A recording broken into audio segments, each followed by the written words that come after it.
Hi friends, welcome to iPlus Training Solution. ഇന്നത്തെ ക്ലാസ്സിൽ NTA Net Commerce previous year ചോദിച്ചിട്ടുള്ള 2022-23 വർഷങ്ങളിൽ ചോദിച്ചിട്ടുള്ള questions ആണ് നമ്മൾ ഡിസ്കസ് ചെയ്യാനായി പോകുന്നത്. Questions നോക്കാം.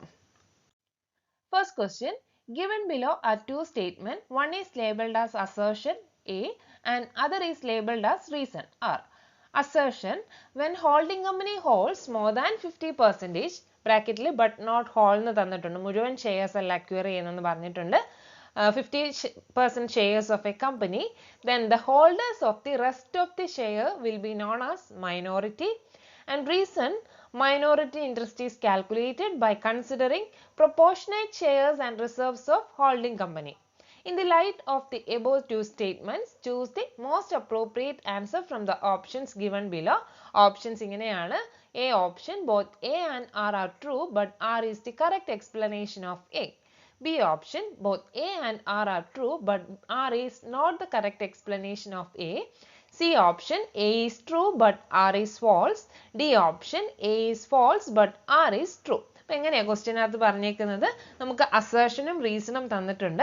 അസേർഷൻ പറഞ്ഞേക്കുന്നത് when holding company holds more than 50% of shares of a company, then the holders of the rest of the shares will be known as minority. Holding company മറ്റൊരു കമ്പനിയുടെ, ആ കമ്പനിയെ നമ്മൾ വിളിക്കുന്നത് സബ്സിഡറി കമ്പനി എന്നാണ്. ആ സബ്സിഡറി കമ്പനിയുടെ 50% കൂടുതൽ ഷെയർസ് ഹോൾഡ് ചെയ്യുന്നുണ്ട്. അതായത് മെജോറിറ്റി ഓഫ് ഷെയർസ് ഹോൾഡ് ചെയ്യുന്നുണ്ട്. Then the holders of the rest of the shares, അപ്പം ആ 50% കൂടുതൽ എത്രയോ ഷെയർസ്, ഇപ്പം ഞാനൊരു എക്സാമ്പിൾ പറയുകയാണെങ്കിൽ എ ലിമിറ്റഡ് ബി ലിമിറ്റഡ് അങ്ങനെ രണ്ട് കമ്പനിയാണുള്ളത്. എ ലിമിറ്റഡിൻ്റെ ഷെയർസ് 8000 ഷെയർസും ബി ലിമിറ്റഡിൻ്റെ 6000 ഷെയർസ് എന്നും കരുതുക. എ ലിമിറ്റഡ് ബി ലിമിറ്റഡിൻ്റെ 6000 ഷെയർസ് ആണല്ലോ ഉള്ളത്. ഇപ്പോൾ എ ലിമിറ്റഡ് ബി ലിമിറ്റഡിൻ്റെ 6000 ഷെയർസിനകത്ത് നിന്നും 4000 ഷെയർസ് അക്വയർ ചെയ്യുന്നു. ദാറ്റ് ഈസ് മെജോറിറ്റി പോർഷനും ആര് അക്വയർ ചെയ്യുന്നു? എ ലിമിറ്റഡ് അക്വയർ ചെയ്യുന്നു. 6000 ഷെയർസ് ഉള്ളതിൽ നിന്ന് 4000 ഷെയർസും ആര് അക്വയർ ചെയ്യുന്നു? എ ലിമിറ്റഡ് അക്വയർ ചെയ്യുന്നു. ഇനി ബി ലിമിറ്റഡിൻ്റെ കയ്യിൽ എത്ര ഷെയർസ് ആണ് ബാക്കി വരുന്നത്? ബാക്കി വരുന്ന 2000 ഷെയർസ് ആണ്. ഇത് ആര് അക്വയർ ചെയ്യുന്നു? പബ്ലിക് അല്ലെങ്കിൽ ഇൻവെസ്റ്റേഴ്സ് അക്വയർ ചെയ്യുന്നു. ആ പോർഷനെയാണ് എന്തെന്ന് പറയുന്നത്? മൈനോറിറ്റി ഇൻട്രസ്റ്റ് അല്ലെങ്കിൽ നോൺ കൺട്രോളിംഗ് ഇൻട്രസ്റ്റ് എന്ന പേരിൽ അറിയപ്പെടുന്നത്. അതല്ലേ ഫസ്റ്റ് ഓപ്ഷൻ നമുക്ക് തന്നേക്കുന്ന അസേർഷൻ എന്ന് പറഞ്ഞ് തന്നേക്കുന്നത്. സോ അസേർഷൻ അവിടെ കറക്റ്റ് ആണ്. അടുത്ത റീസൺ എന്താ കൊടുത്തേക്കുന്നത്? Minority interest is calculated by considering proportionate shares and reserves of holding company. അങ്ങനെയല്ലേ കൊടുത്തേക്കുന്നത്? അത് കറക്റ്റ് ആണോ എന്ന് നമുക്ക് നോക്കാം. നമ്മൾ പറഞ്ഞു എ ലിമിറ്റഡ് ബി ലിമിറ്റഡിൻ്റെ 6000 ഷെയർസിനകത്ത് നിന്ന് എത്ര ഷെയർസ് ആണ് അക്വയർ ചെയ്യുന്നത്? 4000 ഷെയർസ് അക്വയർ ചെയ്യുന്നു. ബാക്കി ഇനി എത്ര പോർഷനാണ് ഉള്ളത്? 2000 ഷെയർസ് ആണ് ഉള്ളത് അല്ലേ? 4000 ഈസ് ടു 2000 അങ്ങനെയാണ് റേഷ്യോ വരുന്നത്. ദാറ്റ് ഈസ് 2:1 എന്ന് പറയും ഇല്ലേ? അപ്പം ബാക്കി മൈനോറിറ്റി ഷെയർസ്, ആ ഒരു 2000 ഷെയർസിനെയാണ് നമ്മൾ മൈനോറിറ്റി ഷെയർസ് എന്ന് പറയുന്നത്. അത് ആര് അക്വയർ ചെയ്യുന്നതെന്നാ പറഞ്ഞത്? ഔട്ട്സൈഡ് ഇൻവെസ്റ്റേഴ്സ് അല്ലെങ്കിൽ പബ്ലിക് ആയിരിക്കും അത് അക്വയർ ചെയ്യുന്നത്. സോ നമുക്ക് എന്താന്ന് പറയാം? മൈനോറിറ്റി ഇൻട്രസ്റ്റ് എങ്ങനെയാണ് കാൽക്കുലേറ്റ് ചെയ്യുന്നതെന്ന് പറയാം. It is the proportionate share of interest or net asset that acquired outside investors or public. അതിനെയാണ് നമ്മൾ മൈനോറിറ്റി ഇൻട്രസ്റ്റ് എന്ന് പറഞ്ഞേക്കുന്നത്. നമുക്കിവിടെ ക്വസ്റ്റിനകത്ത് എന്താ തന്നേക്കുന്നത്? Minority interest is calculated by considering proportionate shares and reserves of holding company എന്നാണ് തന്നിരിക്കുന്നത്. അപ്പോൾ അവിടെ ഹോൾഡിംഗ് കമ്പനി നല്ലായിരുന്നു വരേണ്ടത്. മൈനോറിറ്റി ഇൻട്രസ്റ്റ് ആരാണ് അക്വയർ ചെയ്യുന്നത്? പബ്ലിക് അല്ലെങ്കിൽ ഔട്ട്സൈഡ് ഇൻവെസ്റ്റേഴ്സ് ആണ്. അപ്പോൾ നമുക്കിവിടെ തന്നിരിക്കുന്ന റീസൺ റോങ് ആണ്. അപ്പോൾ ഏത് മാത്രമേ ഉള്ളൂ കറക്റ്റ് ആയിട്ടുള്ളത്? അസേർഷൻ മാത്രമേ ഉള്ളൂ കറക്റ്റ് ആയിട്ടുള്ളത്. അങ്ങനെ ഒരു ഓപ്ഷൻ വരുന്നത് ഏതാണ്? സി ഓപ്ഷൻ ആണ്. A is true but R is false. Second question, arrange the following steps involved in a research process to carry out orderly and systematic research. നമുക്ക് താഴെ തന്നിരിക്കുന്നത് റിസർച്ച് പ്രോസസ് ആണ്, റിസർച്ചിൻ്റെ സ്റ്റെപ്സ് ആണ്. അപ്പോൾ ഒരു പ്രോപ്പർ ആയിട്ടുള്ള ഒരു കറക്റ്റ് ആയിട്ടുള്ള ഒരു സിസ്റ്റമാറ്റിക് റിസർച്ച് ചെയ്യുന്നതിന് വേണ്ടിയിട്ട് ആ സ്റ്റെപ്സിനെ കറക്റ്റ് ഓർഡറിൽ, നമുക്കത് ഇൻ ഓർഡറായിട്ടാണ് തന്നേക്കുന്നത്, അതിനെ സീക്വൻഷ്യൽ ഓർഡറിലായിട്ട് അറേഞ്ച് ചെയ്യാനാണ് ക്വസ്റ്റ്യൻ പറഞ്ഞേക്കുന്നത്. നമുക്ക് എങ്ങനെയാണ് തന്നേക്കുന്നത്? A. Formulating hypothesis. B. collection and analysis of data, then defining research problem, അടുത്തത് prepare research design, interpretation and report writing. Choose the correct answer from the options given below. Options ഇങ്ങനെയാണ്: A option D A C E B, B option C A D B E, C option A B C D E, D option C B A E D. അങ്ങനെയാണ് options തന്നിരിക്കുന്നത്.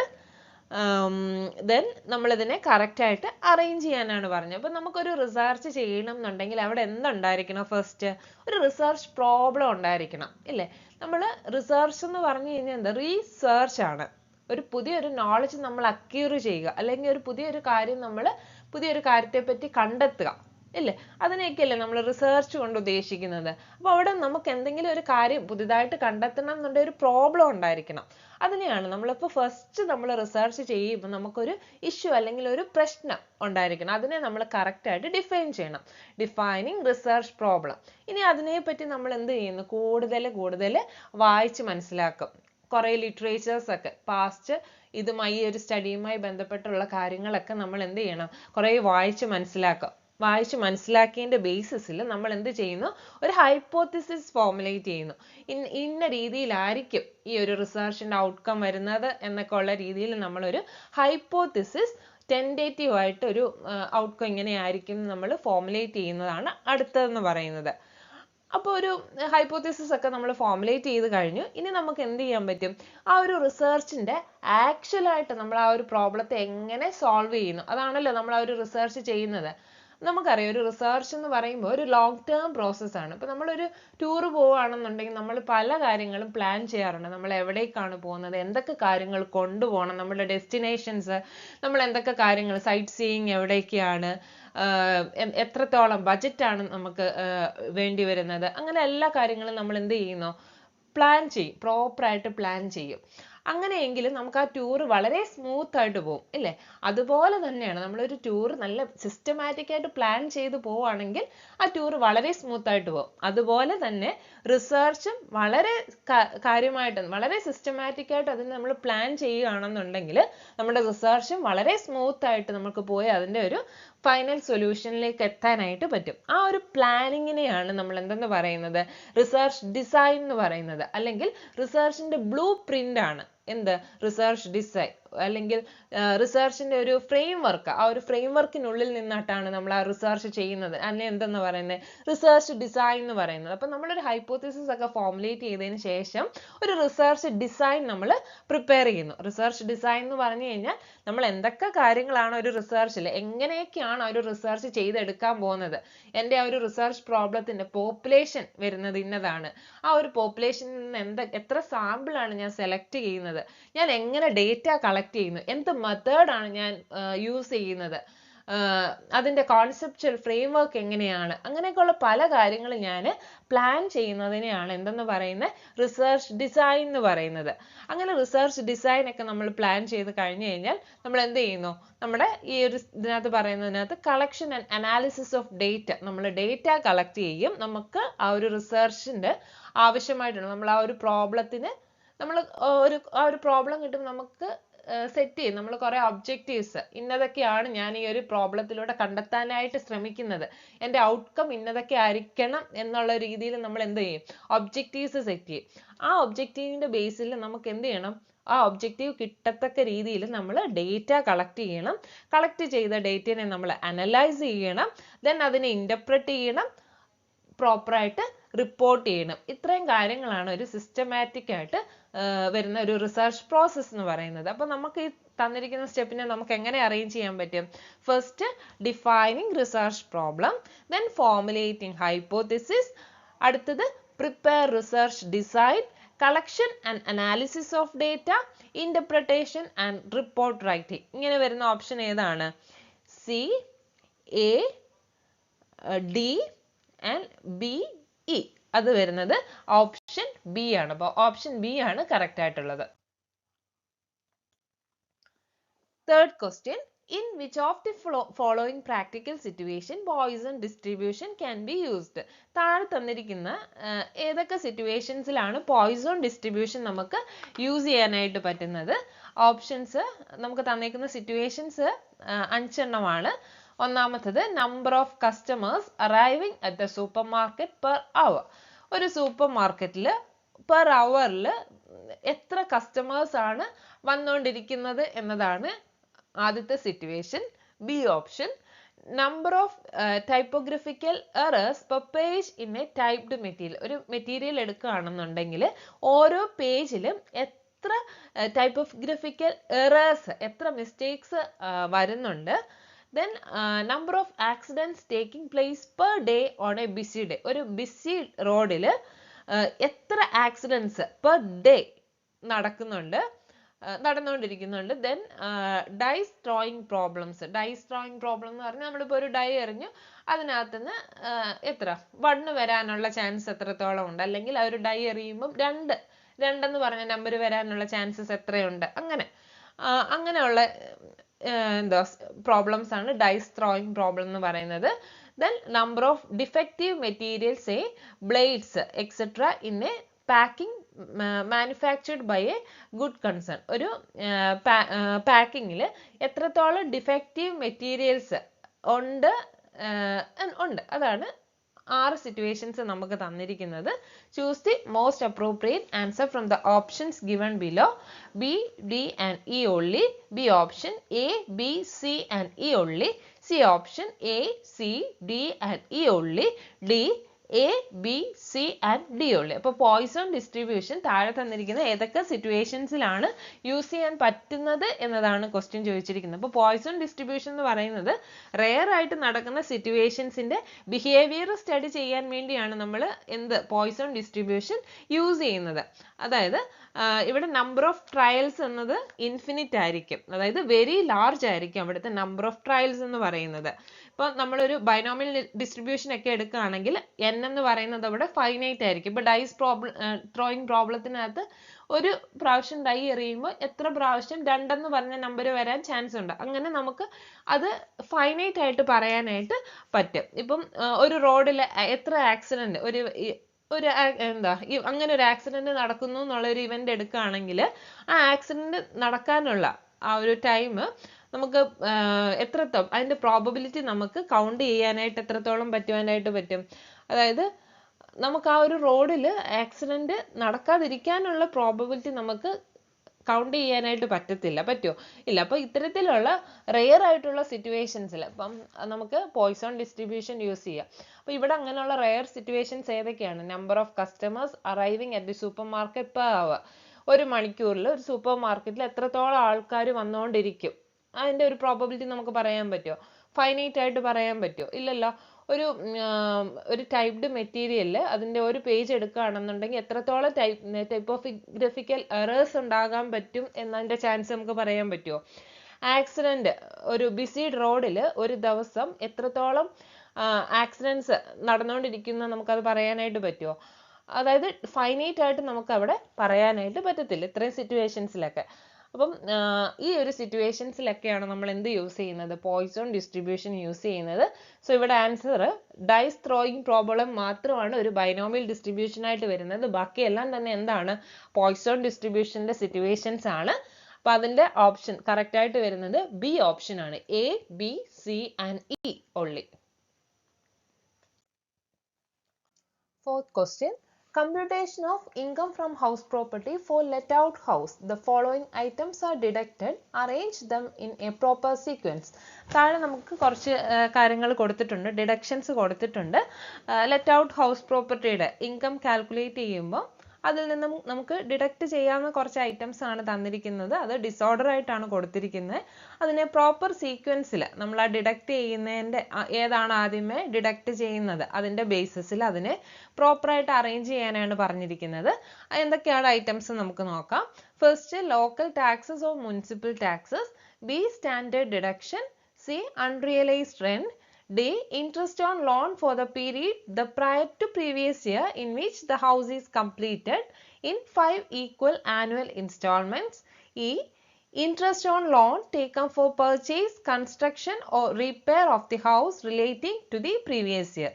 Options ഇങ്ങനെയാണ്. A option A, B, E, D, C. B option C, A, B, E, D. C option A, C, B, E, D. D option D, A, B, E, C. ഇത്ര ഇങ്ങനെയാണ് അതിൻ്റെ options കൊടുത്തിരിക്കുന്നത്. നമുക്കിത് income from house property, let out house പ്രോപ്പർട്ടിയുടെ income calculate ചെയ്യുന്നതിൻ്റെ ഒരു proforma നമുക്കൊന്ന് നോക്കാം. How to calculate income from house property? First, gross annual value ൽ നിന്നും എന്ത് നമ്മൾ കുറയ്ക്കണം? ഗ്രോസ് ആനുവൽ വാല്യൂവിൻ്റെ കാൽക്കുലേഷൻ ആണ് അവിടെ കൊടുത്തിരിക്കുന്നത്. Expected rent or actual rent received or receivable whichever is higher. In case of vacancy, expected rent or actual rent received or receivable whichever is lower. അപ്പോൾ അതാണ് ഗ്രോസ് ആനുവൽ വാല്യൂ എന്ന് പറയുന്നത്. ഈ gross annual value കിട്ടിയതിനകത്ത് നിന്നും എന്തൊക്കെ കുറയ്ക്കണം? The amount of rent which could not be realised, realise ചെയ്യാത്ത rent, അതിനെയാണ് നമ്മൾ എന്തെന്ന് പറയുന്നത്? അൺറിയലൈസ്ഡ് റെന്റ് എന്ന് പറയുന്നത്. അപ്പോൾ ഗ്രോസ് ആനുവൽ വാല്യൂവിൽ നിന്നും അൺറിയലൈസ്ഡ് റെന്റ് ഉണ്ടെന്നുണ്ടെങ്കിൽ അത് ലെസ് ചെയ്യണം. Then B എന്ന് പറയുന്നത് taxes actually paid and borne by the owner to local authority. അതിനെയാണ് നമ്മൾ മുനിസിപ്പൽ ടാക്സ് അല്ലെങ്കിൽ മുനിസിപ്പാലിറ്റി അല്ലെ ലോക്കൽ അതോറിറ്റി ചുമത്തുന്ന ടാക്സ് ആണ് മുനിസിപ്പൽ ടാക്സ് എന്ന് പറയുന്നത്. അപ്പോൾ ഗ്രോസ് ആനുവൽ വാല്യൂവിനകത്ത് നിന്നും അൺറിയലൈസ്ഡ് റെന്റ് ഉണ്ടെങ്കിൽ അത് കുറയ്ക്കണം.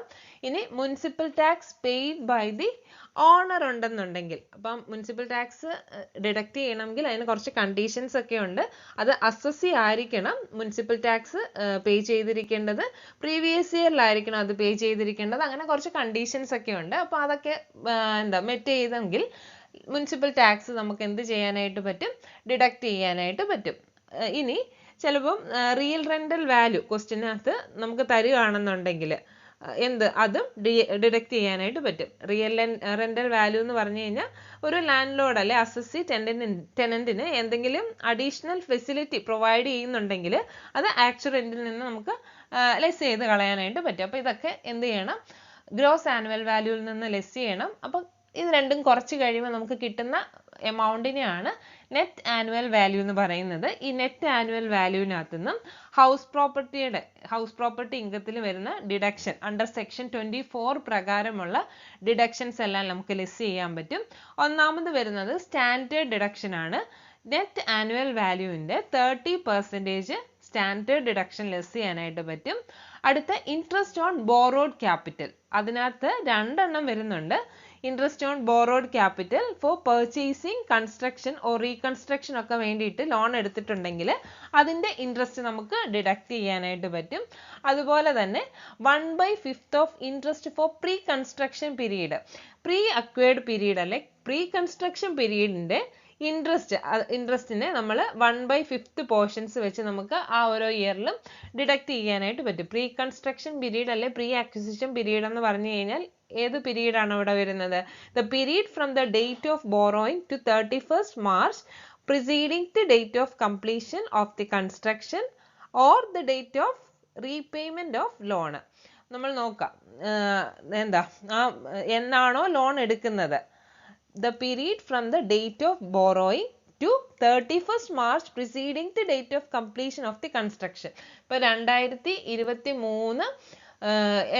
ഒരു ജൂണിലാണ് അതിൻ്റെ കൺസ്ട്രക്ഷൻ കഴിയുന്നതെങ്കിൽ നമ്മൾ അത് ഏതായിരിക്കണം എടുക്കേണ്ടത്? അതിന് തൊട്ട് മുമ്പ്, ആ കൺസ്ട്രക്ഷൻ കംപ്ലീറ്റ് ചെയ്യുന്നതിന് മുമ്പ് വരുന്ന 31st March ആയിരിക്കണം അവിടെ നോക്കാനായിട്ട്. അപ്പം അതാണ് period from the date of borrowing to 31st March preceding the date of completion of the construction എന്ന് പറയുന്നത്. അതാണോ date of repayment of loan, loan എന്നാണോ ആക്ച്വലി നമ്മൾ റീപേ ചെയ്യുന്നത്, whichever is earlier, ആ എമൗണ്ടിനായിരിക്കണം നമ്മൾ 1/5 ഇൻട്രസ്റ്റ് ഡിഡക്റ്റ് ചെയ്യാനായിട്ട്.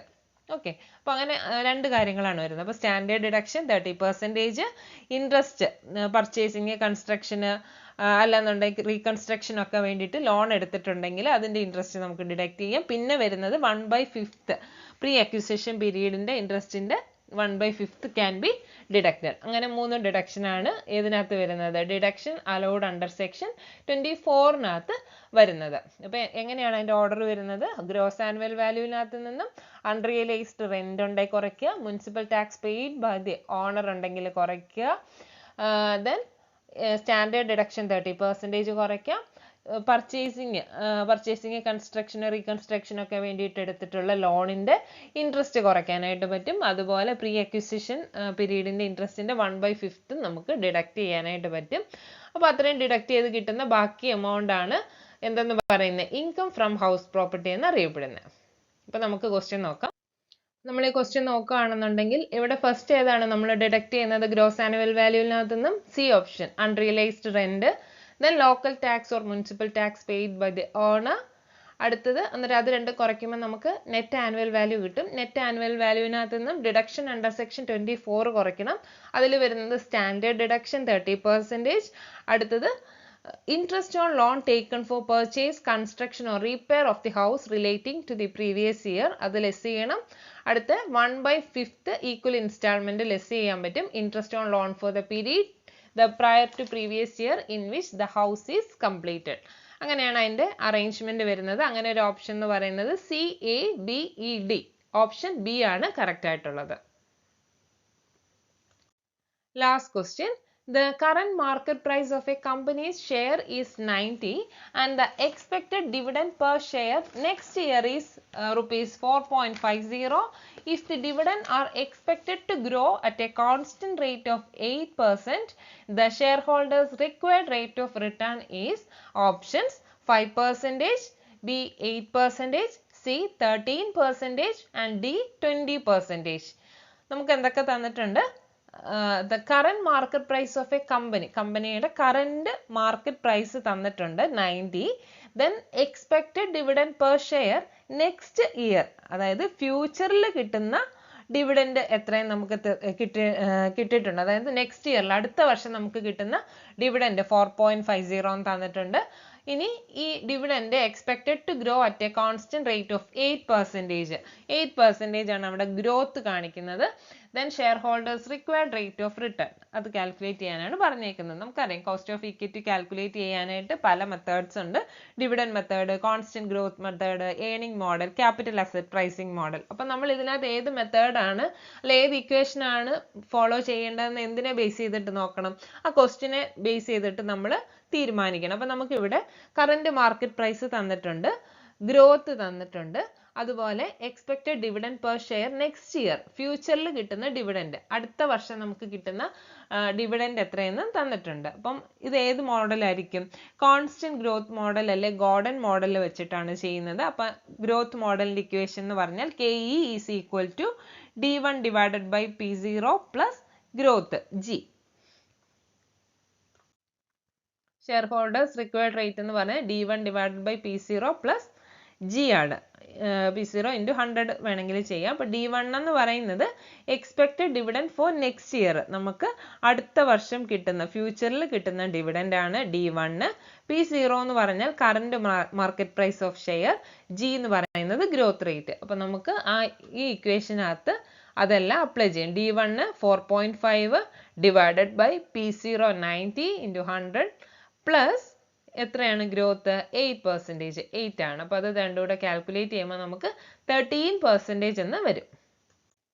സോ നമുക്കിവിടെ ആൻസർ 13% എന്ന് വരും. അപ്പോൾ നമ്മൾ ഇന്ന് 5 ക്വസ്റ്റ്യൻസ് ആണ് പ്രീവിയസ് ഇയറിൽ ഡിസ്കസ് ചെയ്തിരിക്കുന്നത്. നെറ്റിന്റെ എക്സാം ഒക്കെ അടുത്ത് വരികയാണ്. അപ്പം പ്രീവിയസ് ഇയർ ക്വസ്റ്റ്യൻസ് നമ്മൾ കൂടുതൽ വർക്ക്ഔട്ട് ചെയ്യുകയാണെന്നുണ്ടെങ്കിൽ നമുക്ക് കൂടുതൽ ഈ ഫാക്ട്സ് ഒക്കെ മനസ്സിലാക്കാനായിട്ട് പറ്റും. കൂടുതൽ ക്വസ്റ്റ്യൻസ് നിങ്ങൾ ഡിസ്കസ് ചെയ്യുക. Okay, thank you.